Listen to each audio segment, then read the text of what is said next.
já dando pontapé inicial aqui sobre as novas atualizações do que, sem dúvida alguma, sem qualquer exagero, é o maior esquema de pilhagem da história da Previdência Social no nosso país. E hoje começou a devolução do dinheiro para parte, ressaltando aqui, sublinhando, para parte dos mais de 2 milhões de aposentados e pensionistas do INSS que já contestaram, tá, os descontos indevidos para associações, muitos sindicatos de fachada e todo esse castelo de cartas que vem desmoronando e causando um prejuízo bilionário. Agora, o valor que começará a ser ressarcido, pessoal, e aqui é importante a gente pontuar, é de 292 milhões de reais que foram descontados indevidamente de mensalidade só no mês de abril, tá? Mas olha, o valor total ainda cria divergências, não é isso, Mano Ferreira? Exatamente, Marinho. O ministro Fernando Haddad se pronunciou nos últimos dias falando que ele calcula em cerca de 2 bilhões de reais a verba necessária para fazer o ressarcimento dos aposentados e pensionistas que foram vítimas desse gigantesco esquema de corrupção na Previdência. Contudo, a gente sabe, por enquanto, o levantamento da CGU, a Controladoria Geral da União, estima em quase 6 bilhões de reais, ou seja, 3 vezes mais do que o teto da estimativa feita pelo ministro Fernando Haddad. O que, na minha leitura, é um sinal de que ou o governo está considerando não ressarcir a todos os aposentados, deixando que aqueles que não estão tão ambientados com a tecnologia e não conseguiram fazer a solicitação de seus ressarcimentos por meio do aplicativo do INSS fiquem simplesmente sem devolução alguma, ou há um otimismo muito grande a respeito das condições de fazer com que as associações e os sindicatos paguem essa conta, retirando, portanto, essa conta do lombo do pagador de impostos. Acho que a conta, mais uma vez, do ministro Fernando Haddad está errada.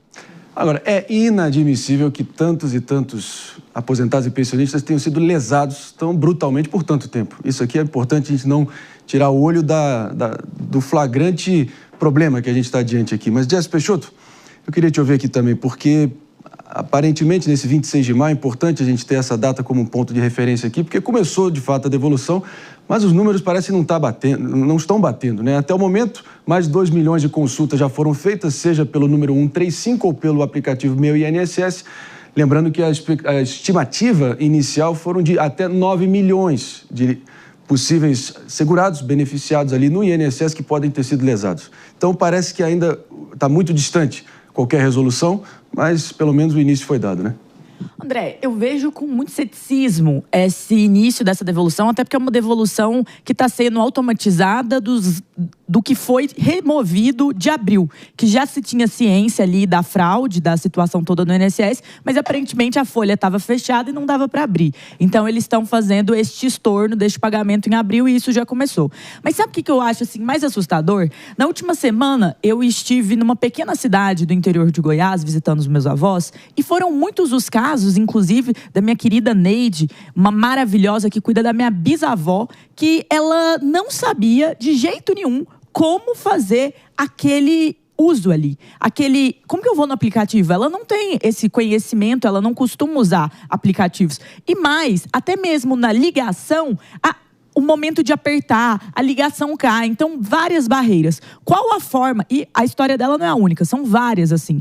E as pessoas muitas vezes pensam, é só esses 90, 40, nem vai atrás. Qual a forma de corrigir isso? É colocando as agências para jogo. É colocando presencial, para aqueles que não têm, às vezes, o suporte necessário, aqueles que não têm um neto, um filho, alguém que pode ajudar a fazer essa solicitação para entrar nisso, para saber de toda essa situação. Porque a realidade é que nos rincões do Brasil, no interior do Brasil, celular e aplicativo não é todo mundo que tem. Muitas vezes, uma ligação também é uma barreira. Então, a gente precisa olhar que é dever do Estado devolver esse dinheiro. É dever do Estado punir e prender quem cometeu essa fraude. É dever. E dever não é opcional. O dever que o Estado tem com você não é se você conseguiu entrar no aplicativo ou fazer uma ligação. Então é urgente que a gente dê a atenção necessária. Por isso que eu acho que a melhor forma para fazer isso é a CPMI do INSS. Bom, é aquilo que a gente vem dizendo aqui e não pararemos de dizer, Aninha Beatriz, desde semana passada, né? Porta arrombada, cadeado novo. Ao menos parece, aparentemente, que a sangria ali foi estancada, né? Essa hemorragia dessa insanidade toda, da maneira e na proporção que estava correndo. Agora, tem várias outras interrogações que ainda estão postas, fora essa contradição de alguns números, né? A gente falou, essa é a pergunta de 5,9 bilhões de reais de acordo com a Haddad, a gente ouviu inicialmente de 6,3 bilhões. O fato é o seguinte, esse número precisa ser ressarcido na sua totalidade, doa quem doer.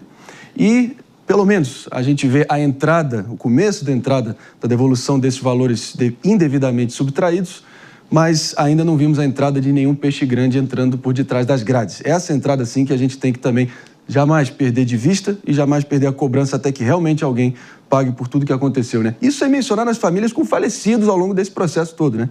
Como é que você está vendo esses últimos movimentos? André, bom dia. Olha, André, eu sempre fui daquelas que defendem que antes não, mas o prioritário é sempre ressarcir as pessoas que foram lesadas. Eu acho extremamente importante, até para que a gente não passe por situações semelhantes, que sejam sim responsabilizados aqueles que foram os verdadeiros malfeitores de toda essa fraude, mas fato é, o mais importante para mim sempre foi que os aposentados fossem imediatamente ressarcidos. A Jess coloca aqui algo que a gente já havia alertado, que é a dificuldade de parte da população lesada de conseguir ter acesso aos números e acesso à forma escolhida pelo governo para esse processo de ressarcimento. Aí, quando o Mano noticia que o ministro Fernando Haddad fala em números que não fazem muito sentido com base em tudo que foi apurado, o que me deixa receosa é justamente se este ressarcimento também não será objeto de algum tipo de fraude. Se esse ressarcimento vai mesmo chegar nas mãos daqueles que foram efetivamente lesados. Então, óbvio, melhor que hoje se inicie esse ressarcimento, a gente tem que continuar em cima para saber se eles chegaram a quem deveriam chegar e na proporção que deveriam chegar. Para além disso, aí sim, responsabilizar com exemplo, com rigor, o rigor que a lei permite, não só a lei penal, mas também questões administrativas, questões cíveis, para que esses responsáveis não saiam por aí andando de Porsche que está no nome de pai, de mãe, de filho ou de mulher. A gente tem que punir com rigor quem quer que esteja por trás disso. A prevenção é tão importante quanto a reparação. A prevenção é tão importante quanto a reparação e a gente não pode, enfim, relativizar isso de maneira alguma, não é isso, mano? Marinho, sabe o que fica aparecendo nessa estimativa do ministro Fernando Haddad? Que diante do rombo nas contas públicas, o governo pretende ter como estratégia de economia aproveitar a ignorância daqueles aposentados e pensionistas que foram roubados por esse esquema. Isso é absolutamente imoral e inacreditável, porque, além de tudo, quem deveria pagar essa conta não é o pagador de impostos, são as associações e os sindicatos que roubaram esse dinheiro. E para que isso seja viável, a gente precisa que, com a instalação da CPMI, o fio seja puxado para onde foi o dinheiro roubado dos aposentados e pensionistas.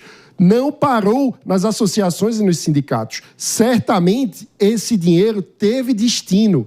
Qual foi esse destino? O Brasil precisa saber. Eu prometo a todos vocês aqui que seguiremos aqui destrinchando item por item, tema por tema, peça por peça desse quebra-cabeça infame que envergonha todos nós. E jamais, pessoal, sem perder o senso de urgência, porque tudo o que todos esses elementos querem é que realmente a pressão popular e a indignação de todos vocês possa ser dissolvida com o tempo, né? Contando com aquela famosa sabedoria de que o brasileiro tem memória curta, mas pode ficar tranquilo que aqui no Morning Show nós não temos e vocês que nos acompanham muito menos.